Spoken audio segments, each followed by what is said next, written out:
A bumper bank holiday crowd welcomed the British Touring Car Championship teams to a sunny Thruxton, the UK's fastest circuit for rounds 7, 8 and 9 of the 2013 Dunlop MSA British Touring Car Championship. Andrew Jordan took his second and Honda's third pole position of the campaign. It was fellow front row man Gordon Shedden, though, who made the better start. But the defending champion's advantage was short-lived. As the leaders bunched up for the complex, the reigning champions Honda was tagged by Jason Plato's hard-charging MG, sending Shedden into the barriers. Back in front, Jordan looked all set for victory. But, in true touring car style, there was yet more excitement to come. On the final lap, his Honda suddenly suffered a dramatic puncture. With Jordan struggling to keep his Honda out of the scenery, Matt Neal swept by to score his 50th BTCC victory. Behind, Plato fended off a late charge from the impressive new VW Passat of Tom Onslow Cole to extend his championship lead, while a dejected Jordan limped home in a lowly 11th.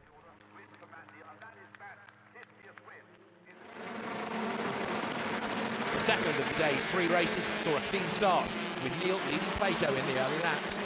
The MG, however, was overhauled first by Onslow Cole's on-form Passat, and then the two Hondas of Jordan and Shedden, which were storming back through the pack from their first race issues.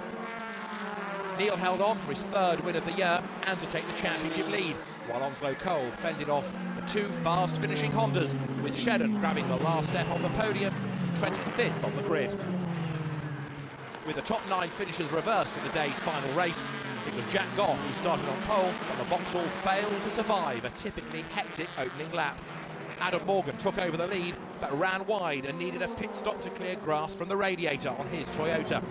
That handed the lead to Jeff Smith, with Plato hot on his Honda's heels. Smith fended off bravely, but Jason used all his skill to squeeze his way through. In the final few laps, Shedden battled his way past Smith for second, which became the lead when Plato's MG punctured, with victory in sight. So it was Shedden who won to complete a Honda clean sweep at Thruxton, with Neal and Jordan finishing side by side for second and third. When the dust settled, Louise caught up with Tom Onslow Cole.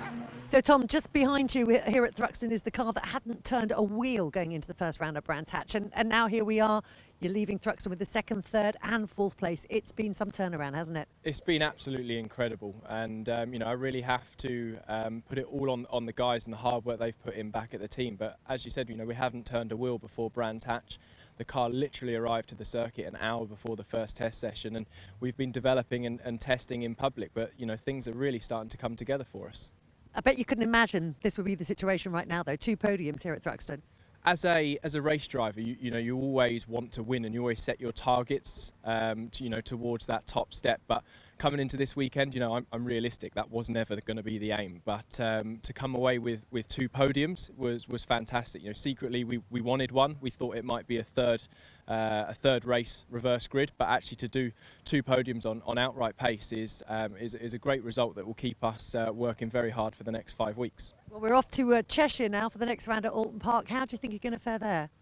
I think Alton Park's a very different challenge. Thruxton is unique on the calendar. Alton Park has a good mixture of fast, but also some tight, twisty sections within the circuit, and I think that's where we might struggle a little bit, but we have got some time to improve. It's a circuit where Hondas, I think, have been historically very, very fast, but also run each other off the track a couple of times. So, you know, it's all action-packed as you'd expect from BTCC. And how much of a challenge is it for all the drivers? It is a challenge. You know, the walls are very, very close through there, and again, the setup challenge is very difficult because you've got to get the car working in a number of different ways. For the high speed, for the slow speed, there's big stops as well. So it's quite a difficult track to get your head around and to get the whole car working on song. It always attracts a great audience, doesn't it? Alton Park is always one of the favourites. It's usually in the middle of the year. It should be nice and hot, and the crowds are always very supportive there. So I look forward to going there. It's a great atmosphere, and anyone out there, come along, come join us. Look forward to seeing you there. Thanks, Tom. Thank you.